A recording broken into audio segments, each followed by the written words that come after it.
And with that, we will get started. So this is the first recording of the Ruckus podcast in, probably 6 months. So with me today, we've got Jim Palmer, who is, Grand Poobah of all things wireless and Ruckus. I'm not sure what the title is. He's got quite a few colorful ones, some of which we can't mention on the podcast. But so today, figured it was a good time to get together and record something all about WLPC. It's a really unique time of year for this. We just wrapped WLPC Prague, which was, I believe, about 2 weeks ago. Jim was one of our representatives there and had a nice big chat that was well received, as well as a deep dive. And then from there, we can segue into kind of a little bit about what is WLPC, because I'm sure there are going to be some people internal to Ruckus and external that may actually not know what it is. And then cover the next big thing on the agenda. No offense to the WLPC Mexico, which is happening, I think, in a couple of weeks. Nothing you can do about that. You can't vote. You can't go. I think everything's closed at this point. But WLPC Phoenix, which is in February, the voting is now open. And then we can kind of go in and talk about that a little bit. And, of course, what the folks from Ruckus are planning on doing. So good morning, Jim. How are you? I'm good, John. How are you doing? Oh, I can't complain. It's any day I get to talk to you is a good day. So that's a perfect time. So as I mentioned in that really, really iffy intro, you were one of the lucky ones to get to go to WLPC in Prague, which wrapped up just about 2 weeks ago.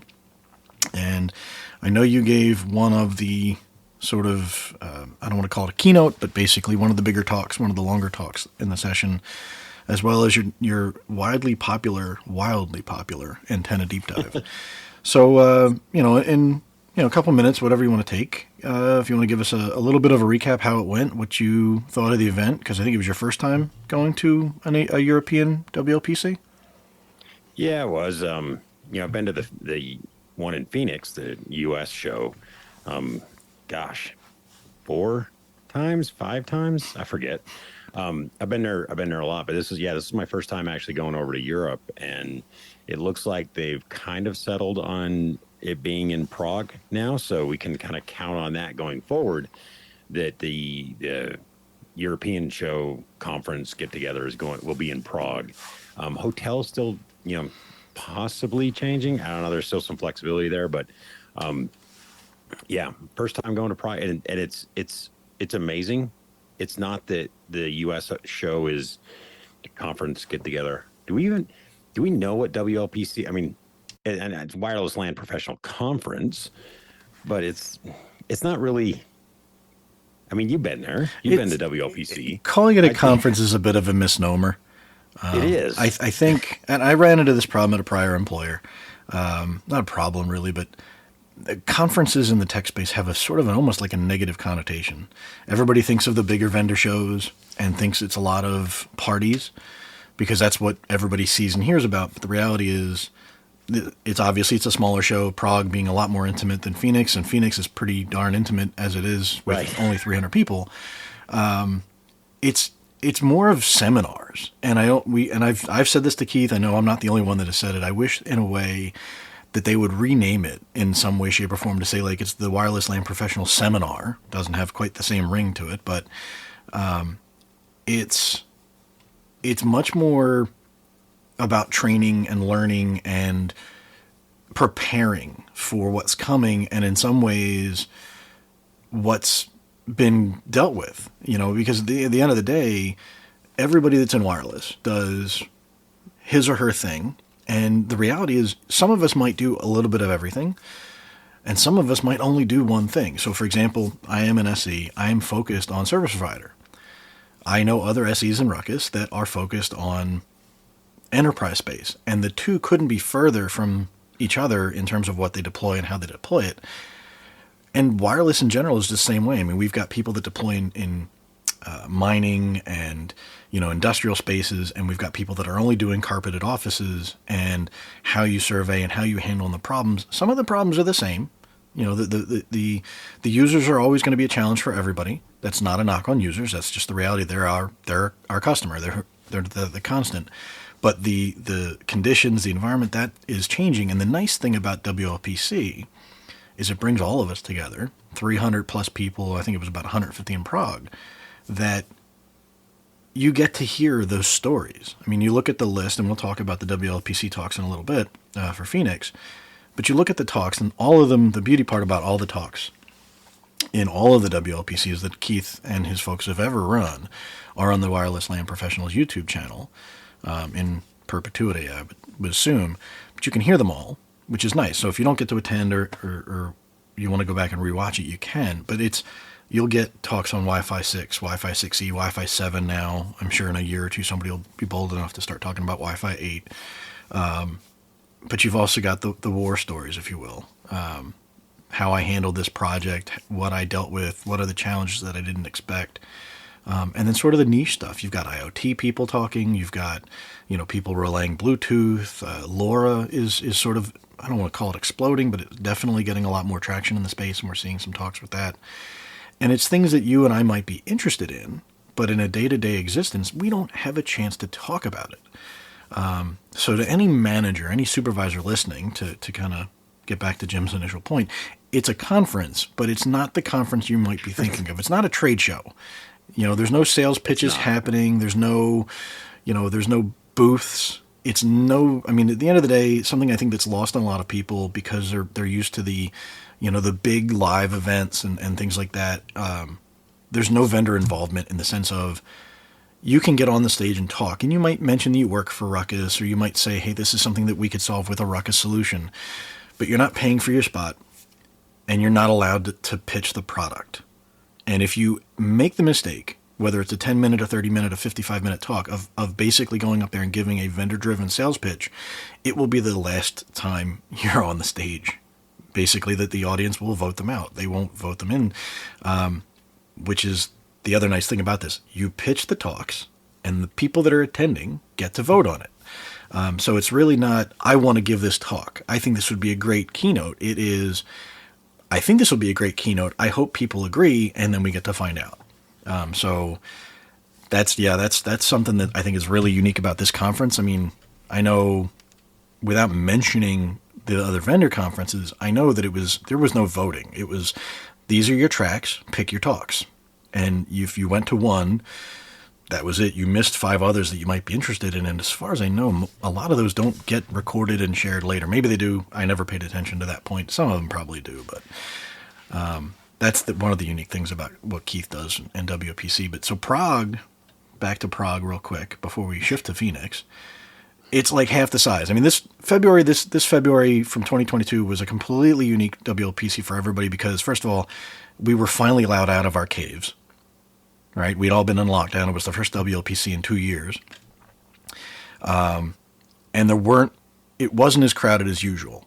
It was definitely, I don't know what the official number was, but I think I heard it was not to 300 people. Usually Keith has challenges, and when I say Keith Parsons, who runs WLPC or founded it, usually he's struggling to get rooms for people over 300, and I don't think he had similar issues this year, just because of travel restrictions and things still kind of in play. So Prague is by design smaller, although I did see a note, and you alluded to it, Jim. I think we've actually outgrown, and we as a community, I say that, outgrown the Prague hotel. It sounds like Keith is sort of debating if they can stay there or if they have to go and find someplace else, which has happened a couple times for the Phoenix event. We're in our second hotel in Phoenix, and I think ultimately it's a third or fourth location in general for the conference. I guess it's a good problem to have, but so you survive Phoenix, you survive Prague. They let you back in the country.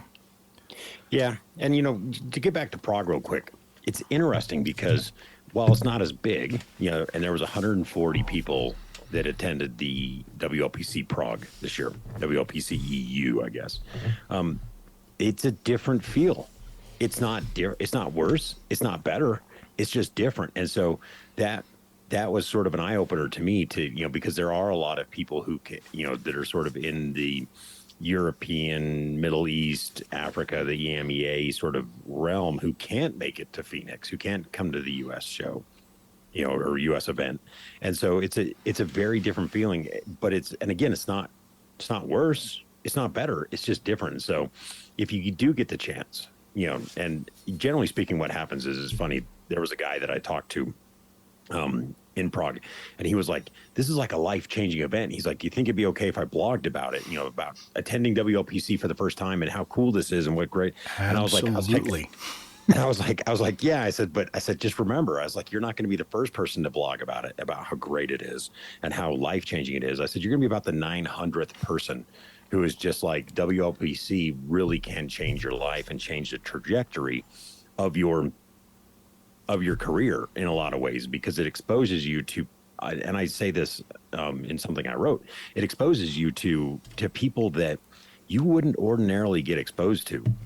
You talked about my antenna class, and there was actually a very, very, very major vendor in the Wi-Fi space. Their CTO was in my antenna class, and he's sitting next to some random guy who just happened to take my class, and the two of them are sitting there learning together. And so it's like you have a vendor CTO sitting next to a guy who might work for a partner or a bar, and they do little small mom and pop shops or something like that. And so it's a very interesting, dynamic and scenario that you get at these events that you don't get anywhere else. And so that's why we, you and I both love going there, and it's why it's life changing and it's career changing, because it gets you exposed to people that you ordinarily, if you go to the big vendor shows, you don't get to hang out and talk with those people. But at WLPC, we're all the same. We all show up, and it's all about making the community better. So agreed. Yeah, I mean, I think the other thing too to keep in mind with the European version of WLPC. So Phoenix is always in February, and that's the North American conference is always in February. 2023, it's going to be a little bit earlier. I know Keith was shuffling things around with the Super Bowl, and ironically, we're actually there the week of the Super Bowl.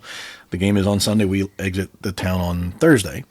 But the nice thing is Prague, I assume, is always about the same time in October. And I bring this up because I know, depending on what you do for work, who you work for, February could be a really horrible time. I mean, I'm sure if you do Wi-Fi for a large financial, maybe a tax company, it's a bad time to leave because it's tax season. I know a couple professionals always go, or seemingly almost always go in October, but can't go to Phoenix in February due to timing. I think, and I'll name them. I don't care. Roel from Packet 6. I added a packet there for you, Roel. So Packet 6, he also works for a day job, I believe a university out in California. But for whatever reason, I mean, he's not that far. I mean, I don't know about a drive, but it's a very short trip from a plane flight from his locale to Phoenix. But he never, I think every year that I've gone, and I've gone to 3, I don't think he's ever been to 1 in Phoenix when I was there, just because of timing, whether it's family or work or both. But I believe he's been at most of the ones at Prague or in Europe that I've been paying attention to. So it's nice that you have a similar event, and that some of the people that you would expect to see in North America are actually making it over there. And that's the one they go to for whatever reason. If that's the only one they can, you've got an option. And then to touch on that a little bit too, so you had your antenna deep dive in Phoenix. I got to sit in on a little bit of it at the end of it in February, but you also offered it to the classes or to the Wi-Fi community this time in October in Prague. So it's nice to see, and yours, I don't think was the only one. I know some training classes, some other vendor training classes for the boot camps and such were also offered in both locations. So there are some components of it that travel. So to your point, if you can't make it, either timing or distance, in February to Phoenix, chances are you're not going to miss on everything if you go to Prague in October. Some people like to travel. Some of the talks, and again, we're going to get there too soon. Some of the Prague talks are going to be offered or are getting voted on for Phoenix. So first of all, it gives people time to edit, add, adjust, fix anything that might have gone south for them in October. Again, all of them are recorded, so if I want to, I can watch them, and I've watched a bunch. But at the same time, some of the ones are going to be offered again. So again, you might get a new version of it.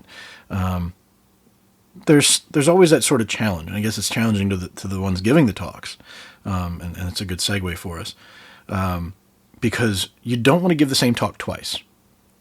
Because if you're giving the same exact talk you gave in Prague in Phoenix 6 months later, or well, I guess it's about 5 months, I don't want to hear it again. So it's a challenge for the speaker, and I'm going to shift gears, and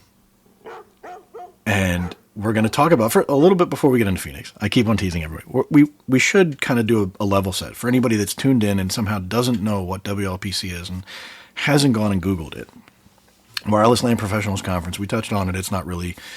It's unfair to call it just a conference, but it's potentially up to basically almost a week, right? You've got boot camps ahead of it, and then the conference and the deep dives. And again, all you volunteer to do it, basically. I mean, I'm not 100% volunteer in that sense, but if you want to give a boot camp, you submit to do a boot camp, and then the community votes on it. If you want to do a deep dive, you say you're going to do a deep dive, you put a pitch together, and you submit to do that, and the community votes for it, and the same with the talks. Everything is 100% community voted on. And so for Phoenix, we're shifting completely to Phoenix now. You would check in Friday. Boot camps are Saturday, Sunday, Monday. Registration for the main conference is Monday night. Main conference is Tuesday, Wednesday, Thursday. Lunch is usually the cutoff Thursday, and everybody kind of scrambles. Tuesday, Wednesday, Thursday morning, you've got talks. Tuesday and Wednesday afternoon is a deep dive, which is overall it's a 6 hour, 3 hours each day, as it sounds, intensive deep dive into a particular topic, technical thing. Some of it is 100% work related. It could be Wi-Fi 7 playing with packet captures. It could be, working on the WLAN Pi project. And we'll talk about our Ruckus ones in a moment. And some of them are just, you've done them for people like that have gone to 10 of them. Maybe you've done all of them, and then you'll get somebody doing a 3D printing class, which has nothing to do with Wi-Fi now, but it's fun, and it's something that, it's a nerd vacation, so it's maybe you do that for fun. That's what WLPC is. And to anybody saying, well, if I can watch these videos, why do I need to go? It's the interaction with people. To Jim's point from before, you've got the CTO from a vendor sitting next to somebody who might not have been using their product before. And maybe it wasn't because they never heard of it. Maybe it was because product that the vendor produces doesn't meet their needs. And now you can actually talk to that CTO and say, if product X did this or came in this variant, I would 100% be interested in buying it. You're getting a very focused audience. I've met people there that I've been friends with since.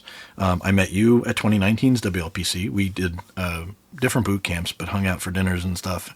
And then here we are. I met another one of our coworkers, Daryl, at the 2017 WLPC when we were both working for a different company. And I mean, countless others. The time you get between talks, the time you get after the sessions, the time in these classes that it's invaluable. And so now we can talk about Prague. No, I'm sorry, Phoenix, and I'm not editing it. I'm going to be lazy on that one. But so Phoenix is in February. We had to submit calls for papers last month. I think it actually closed while you guys were in Prague. So it was supposed to close, but it closed after. Yeah, it closed a little after. We do have some Ruckus-driven talks. We've got something in each of the three categories, at least something. So Jim, since you did a Prague talk and you did a Phoenix talk in February, what's it like for you to submit another topic? And what are you submitting for Phoenix? Or what have you submitted, actually? So it's interesting because you're right. I did it in Prague 2 weeks ago. I did a talk on designing Wi-Fi in the worst RF in the world. And it was interesting because it was never meant to be a very long talk. And then it got voted on so much. And I ended up with all this extra time. And it was like, okay, now I have to build a talk. I have to build a presentation that it was sort of almost like a throwaway topic. And I was like, okay, now we have to build this topic into something really, really more extensive. And so it forces, as a presenter, it forces you to sort of come up and say, hey, how can I add value to the community? Because the last thing you want to do is stand up in front of, and if we're being honest, anywhere from 140 to 300 people that you pretty much respect and look up to all of them, and yet they're sitting there going, I want to learn from you. And so it's a challenge for the presenter to say, hey, how do I how do I do such a good presentation that they don't feel cheated by voting for me? And so I did that one, and it went over very well. People really enjoyed it. People really liked it. And so I actually did that on the first day, and I wasn't going to resubmit it for Phoenix. And I was talking to some other people, very well-known names within the Wi-Fi community. And I was like, hey, what would you guys think about me resubmitting this for Phoenix? And they said, yeah, you should totally do it. They're like, it was such a good talk. And even though it's recorded, and you can go find it on the Wireless LAN Pros YouTube channel, you can go find it there. A lot of people don't learn very well by watching YouTube videos. Some people can. Other people are just like, I get distracted. People come in my office, my, coworkers, my family. And so they have a hard time focusing. They have a hard time following the talk. Whereas when you sit in a room and you watch it live, it's much easier to follow the talk. It's much easier to, sort of you immerse yourself into it. And one thing I learned is that when you watch it on the YouTube video, there's a lot of, you're only picking up the sound from the presenter. And there's a lot of other things that happen, from laughing at jokes or comments being yelled out, stuff like that. It's a very interactive group we have. And so when you're live and you can sort of immerse yourself into it, you get a lot more out of it. And so for February, I did actually resubmit my designing Wi-Fi and bad RF talk. But after talking to these people, I was like, there are ways that I can change it. There are things that I can, modify with the presentation, things I didn't like, things that didn't really work too well, at least not as well as I thought they would, when I was practicing it. And so that's, I've submitted that one plus a couple of others. I didn't realize how many I submitted, but I submitted a couple others because it's always about, hey, this is what I'm thinking about. This is what I'm working on. And this is something that I really think people would want to hear about and would want to talk about. In fact, I'm actually going to a conference in downtown Denver as soon as we get done here. And I actually ran into a guy that we both know. He's from the community, and his name's Mike Atkins. He works for a very large, very, very well-known university. And it was funny. I ran into him at this conference, just walking the little, show floor, the vendor floor. And I'm like, hey, Mike. And so we sit there and we talk. And now Mike's doesn't use Ruckus. He uses a different vendor, but we sat there and we chatted in the little walkway for about 10 minutes. And I told him, I was like, I still think about that presentation you did in Phoenix in 2019 about the lessons you learned about doing stadium Wi-Fi. And the funny thing was, it had nothing to do about, the RF or the APs. It was like all the challenges he had. And I tell him, I was like, the one thing I remember is the picture you showed of when you installed all your networking gear. And then the construction guys came back behind you and spray foamed it with installation and fire retardant stuff. And they basically sealed all of your gear into the spray foam. And then you guys had to go out, and fix it. So it's called Stadium Wi-Fi Lessons Learned. And so we were joking about it just yesterday afternoon, that's what, WLPC is about it's, hey, these are things that I learned, here's things that, the mistakes that I've made, that I can now share with you guys, to everybody, because having your APs spray foamed in is not a specific vendor problem. No, that's not even a Wi-Fi problem, but it's something that as professionals, we all deal with. And so that's what it's about is, hey, what am I working on? What's interesting? What do I feel like could contribute to the community? And then we submit them all. And as you alluded to, right now, at least until November 15th of 2022, the community then votes on it, and everybody can vote. It's open voting. And I'm sure you're going to include the link in the show notes. I got to do show notes. Sorry, John's not going to do show notes. That's Daryl's job. I'll see if we do notes and we can include it. But it's if you're on Twitter, find Keith Parsons. And find most of us. I think I retweeted it. If not, I will today. I'm at Wi-Fi_John. It's surveymonkey.com/r/ I think it's WLPC 2023 is the survey. It's really easy to find. with that, but it is open today. It's been open. If you get on a week now, but yeah, if you get on Twitter and you just search the hashtag WLPC and then go down, you'll find it. It's there. Yeah. And so yeah, you go vote on them. Also, you'll find the links to the stuff from the previous conferences yes. that you can go look at. Yes. And so the nice thing about it, to your point, is it's you get to vote on 20 talks, 30 deep dives, and 3 boot camps if you're going. It'll ask you. I've said yes, so I get to vote on them. I assume if you say no, it doesn't let you vote. I'm not sure. I didn't do that this year. You can still vote. Okay, well, so or you select I'm not sure, and then when they ask you why, you go well because somebody else in the community says it's all about the dollar bills. Yes, that's true. I forget who said that, but that is true. I won't say his name, but yeah, that was said. But it's the reality too, right? So it's worth saying we've covered all of what it is, and we're going to get into the talks for the 2023 conference. But that is one of the challenges, right? So registration, so the voting is now open. Voting closes November 15th, November 20th, approximately, depending on if no snags are hit. The final results should post, which basically at that point will tell you what deep dives you can choose when you register, what boot camps you can choose if you're inclined when you register, and what talks you are going to get to experience when you're in Phoenix next year. Registration itself opens December 15th.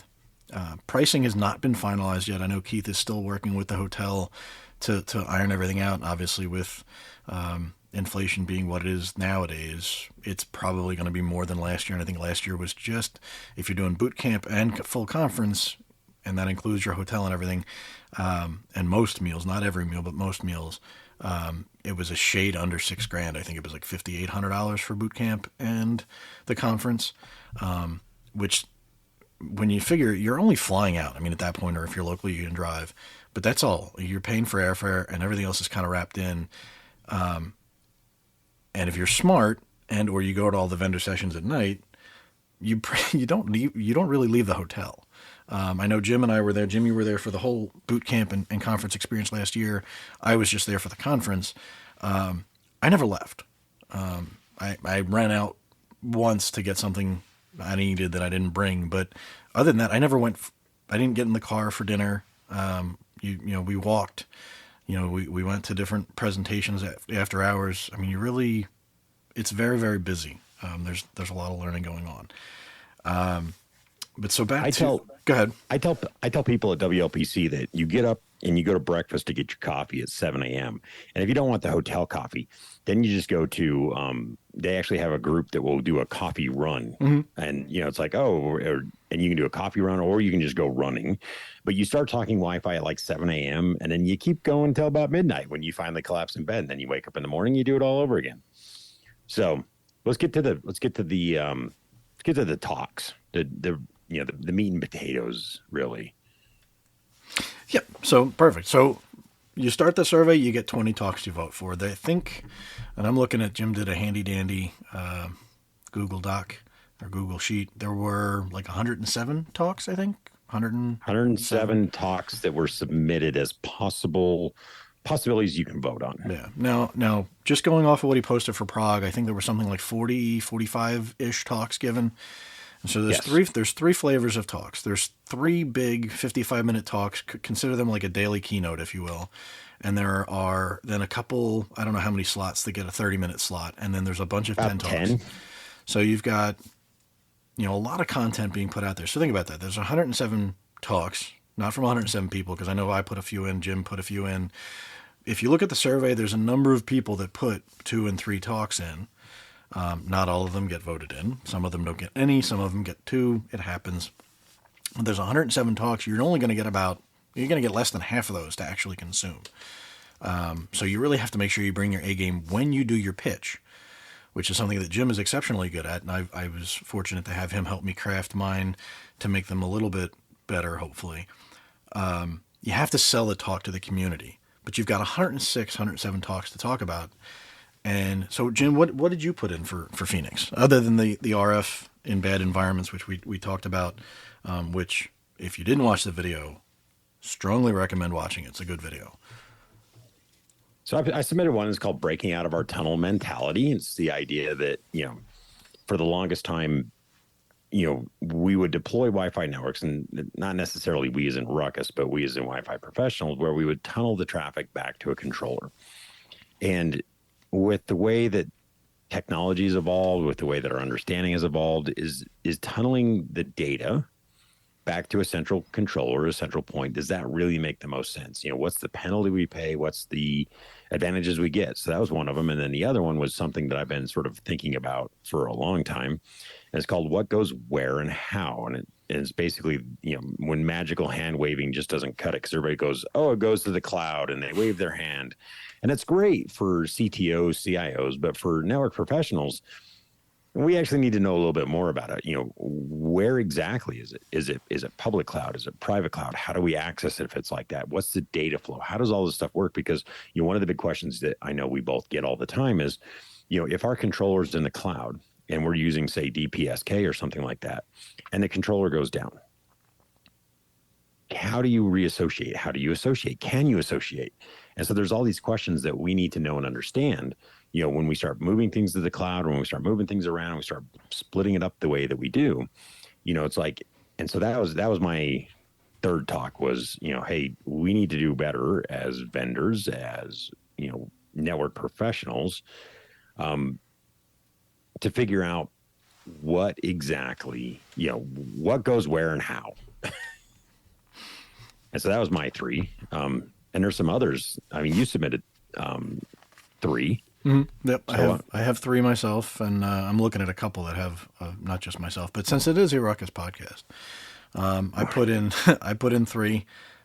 One is a little bit more on the sort of, you mentioned DPSK, sort of in that vein, if you will, kind of playing off of prior experience and combining it with a little bit of what Ruckus offers that I didn't know about when I was at my prior employer that would have been good. And that's the effortless onboarding and access for the enterprise, which, again, we'll see how it goes. If it flies, it flies. If it doesn't, then it'll be mothballed until a future conference, or just mothballed. I think the one that I've been brewing, this is it's sort of a combination of a couple things, and it's been there I put it out there for last year and it didn't make the cut. I changed the title, tried to make it a little bit snappier. Is Twitter the worst thing to happen to the Wi-Fi community? Now, admittedly, this is a little bit of a play on some semi-current recent events involving other people in the Wi-Fi community that if you follow people on Twitter, you're probably well aware of it. But it's all about soft skills and just like empathy, which, again, this is the beauty part of this conference, right? If people are actually interested in hearing the talk, maybe it'll make it. But if people don't want to hear the soft skills side of things, it won't get onto the main stage. But you get that flavor, right? You can have those kinds of talks where it's not all Wi-Fi 7, Wi-Fi 6, APIs, IoT. And then my third one was Forge Your Own Path. It's a, for lack of a better word, I think everybody suffers, including both of us, from imposter syndrome. And you look at each other and you look at the community at large and you're like, that person is so much smarter than I am. And then you get to know them and you realize, you know what? They know something really well, but they struggle in areas that maybe you don't. And you don't need to sit there and say, I need to be like Jim or John. And please, God, don't be like me. But be your own person, because at the end of the day, think back to this. Until 2017, I had no idea what I was doing in this community. I wasn't in this community. And now it blows my mind. For those of you who don't know, I actually am involved with two other non-Ruckus podcasts, not plugging them here. But I've run into people, including customers that I support today, that are like, hey, are you the guy from that podcast? And I'm like, yeah. And it's surreal to me, because that was me with other people with their own podcast 3-4 years ago. I was listening, and I still do, to learn, to kind of get myself to where I am. And it's surreal to me to think about that. But it's important for everybody out there to forge your own path. Not making it into a sales pitch about talks, but there are a number of other Ruckus-driven talks. Just looking at Jim's handy-dandy list. I know Jared Griffith has put out there to kind of do a reprisal of his Wi-Fi 7 talk from Prague. That video, again, is out there. People seem to like that one, so that's a good thing. It's a really dense topic to get into if you haven't looked at Wi-Fi 7, and hopefully you have. There's a lot that could be coming down the pike, and obviously it's not ratified yet, so we don't know what the final spec is going to look like, but yeah, we're starting to learn more about it. So that's something to know. And I think David Coleman had another Wi-Fi 7 centric talk, and he is, I want to call him a luminary in the Wi-Fi world. He co-authors the CWNA book and a couple others. So chances are, if you have looked at CWNA, if you just wanted a good Wi-Fi book that teaches you everything you need to know, you've heard that name before. And he's a fixture in Phoenix, and he gives, I mean, I can't remember what his talk was in Prague, but he gave a really good one. When I watched the video, I was really impressed. He's one that you want to hear, and I'm sure he'll be a big vote getter. He always seems to get one of the bigger slots. But there's a lot of stuff, right? I mean, we have just pitching Ruckus, right? We've got, I'm trying to single out some, or Matt, I looked at it, Matt Hall, who's one of our, what is his title? Is he an SE, I think, out in New Zealand? We'll go with SE out of New Zealand. Okay. So he's got a couple talks, about a school district project he worked on and how he solved some interesting problems with that. I know about this firsthand because of Jim, but he's going to talk about that, which, if he gets a chance to be on the stage, would be really cool. What else do we have, Jim? I'm looking at the list. What else do we have from a Ruckus perspective? Sharon. Okay. Sharon is actually a PSE. He's actually a neighbor of mine. Well, not neighbor. He's 15, 20 minutes away. He's doing one about consumer products and enterprise networks. Sunny Gupta doing one on WPA3. Let's see, who else do we have? We got Daryl DeRosia, our buddy Daryl, doing one on AFC. Is AFC, is it actually ready for prime time now? That's a big question. And, designing and planning practices. So that's one of them. Yep. And then Deb Ghosh is on there for Future of Wireless Enterprise Networks. So I'm actually, Deb is, for those who don't know him, Deb is the Ruckus CTO. And I really hadn't seen him present until Mobility Field Day this past summer. And Deb, I think, is going to be a really good presentation if we can get him voted in. Because, again, your title doesn't matter. When you submit these and when you see the survey, there is no title. You don't know that Deb is the Ruckus CTO. You don't know that, this person is, whatever his title is, or you don't know who he works for, because none of that, it doesn't matter in this voting. And so I'm really hoping that we can, get, and that's the problem, is getting people like Deb or Matt Hall, who aren't very well known in the community, to be like, hey, these are people that we actually need to hear. We need to hear them present. And that's where, efforts like this really come in, where we say, hey, these are presentations and topics that are not, focused on a vendor and sales pitch, but hey, these are problems that we all face as Wi-Fi or technology people. And so hopefully we can get some of these voted up in, so we can sort of say, hey, these are things that, we should really hear about. One of them that is not a Ruckus one that I'm going to sort of plug is, where did it go? I'm looking on my list. Nick Turner. Mm-hmm. And Nick Turner has a talk called Practical Applications of AI, Fewer Gifts from My Cat. Now, I know this story because Nick told it to me this past February in Phoenix. And this is a funny and an amazing talk that has nothing to do with Wi-Fi. But we've all heard about AI. And Nick said, what can I do, to fix my problem from my cat? And so he's using AI and some open source stuff to solve his problem. And it's a funny and amazing story. And so, Nick is somebody that we all kind of know from the WLAN Pi project, but we need to get him up on stage to do some other stuff, because the guy is really smart and he can solve some problems. And so, that's the fun of WLPC is very interesting in different things, that you might not hear about anywhere else. Yeah, the anecdotal stories are I think they're one of my personal favorites, and I'll kind of tie it in. 2017, I went as a newbie. I didn't know anybody. I didn't know anything, really. I mean, I went to do a CWNA boot camp and experience the conference, and I was really excited, and it was not a disappointment. But so hearing some of those war stories, hearing just interesting ways that people were applying the technology and going through the growing pains and all that, helped me. And the reality is every year, and it always gets asked, usually at the very beginning of the conference, how many people have never been to one of these before? And I want to say it's like a 2/3 split. Like 2/3 are veterans and about a third are new. And I saw the opening to Prague, and it was a similar split. And so that's the important thing. Like, you come in as a voter that has done this before, and you're looking at it from a different lens of what I want to see because I'm not new to this. But it's also important. I look at when I vote, it's not a secret vote. I look at it two ways. One, what do I want to see? Well, three ways. What do I want to see? But then two is, who do I want to see that I haven't seen up there before? But I know them from conversations at conferences and other events. And three, what do I think would be great for anybody in the community here? Not just like, oh my God, that's really deep and technical, and that's like somebody with a master's degree in electrical engineering or RF engineering or whatever is giving it. That's really cool. No, like, what would be good for me as somebody who's been doing Wi-Fi for 5, 6, 7 years? What would be good for somebody like Jim, who's been doing RF and Wi-Fi for a lot longer than that? No offense. I mean, you started doing it when you were in the military. You've been doing RF and antennas for a good long time. Or somebody that's just got told by their boss yesterday, hey, you're going to start doing Wi-Fi. And that's why I like the blend.